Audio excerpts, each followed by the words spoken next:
Hi, my name's Jonathan Hicks. I'm back at the Dice Cup, and this evening I'm joined by... Mark. Again, Andy.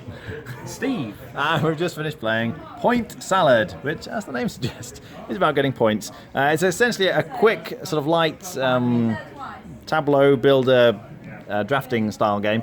You are picking cards from the middle. So on your turn, you can either take 2 cards. So I might decide to take this tomato and the cabbage, or I could go for the onion and the cabbage. Any 2 kind of the vegetable cards you like, and you add them to your pile of existing cards. Or you're going to take a card from the top here that scores you points potentially. And you can see you get points for different things. So in this case, fewest onions will get you 7 points. If you take this one, then every lettuce, is that cabbage? Lettuce, I think, gets you 2 points. Carrots are 2 points, and onions will be minus 4 points. You can see as we've gone through the game, I've got a selection of these point cards. So, for example, you see I get 8 points for every 3 of these peppers, and I've got 5. So getting a 6th pepper will be pretty good for me. But I've also got hardly any of the... In fact, I've got no lettuce things. So fewest lettuce will get me 7 points. Obviously, you've got to compare with everyone else, but you can see there's quite a bit of lettuce going around there. So you're kind of making decisions. So maybe I decide to take these 2, because the pepper's going to be really good for me. The points there, and that goes there. And then what you do is you take whatever point cards were there, and they fill the spaces. So now it's a different point card here. So the point cards actually vary quite a lot as people go through. Mark decides to take that, and then it'll be Andy's go, and he looks and decides what he takes.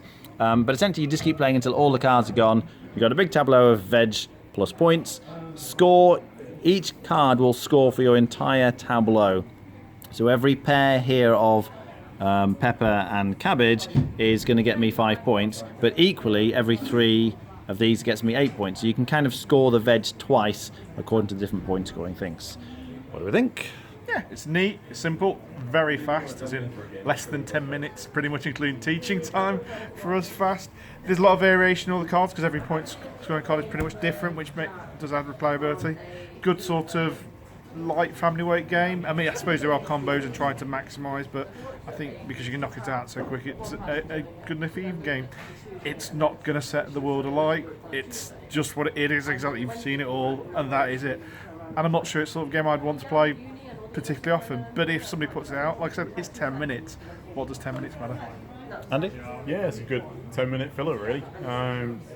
Quite a lot of variability. You're basically playing to what's available, so you're always adapting what you're trying to do. Yeah, quite. So I'm going to sort of say, as Mark said, I don't think I'd want to play it on a lot, but every now and again as a filler, I think it's a great game. Steve? I think it's a super filler. The length of time and the number of people it can take, it scales very well. You can just take a few of the vegetable out. The fewer players you play with and stuff like that, so you just take. And the length of the game is just its biggest strong point. And there's actually a bit more tactics than you think in such a light filler, because on my turn, if I need these 2 specific ones, I'll take them. If I've got a choice of 3, or I've got a choice of 1, or I've got a choice as a scoring card, I'm looking to see, right, well, if I've got 3 tomatoes I can take. Which scoring card do I want to deny the person to my left?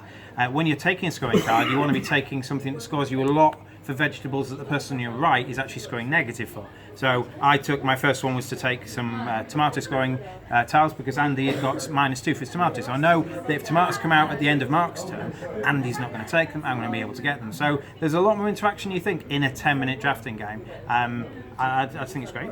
Racing? It's a bit light for me, but I think for what it is, it's great. 8.5. Andy? Yeah, I'd probably give it a 7.5. Mark? Yeah, give it 7.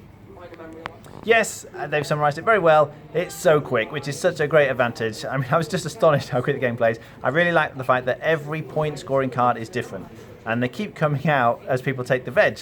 So you can kind of have your heart set, and this point scoring card will be great for me, but by the time it gets around to you, it's usually gone.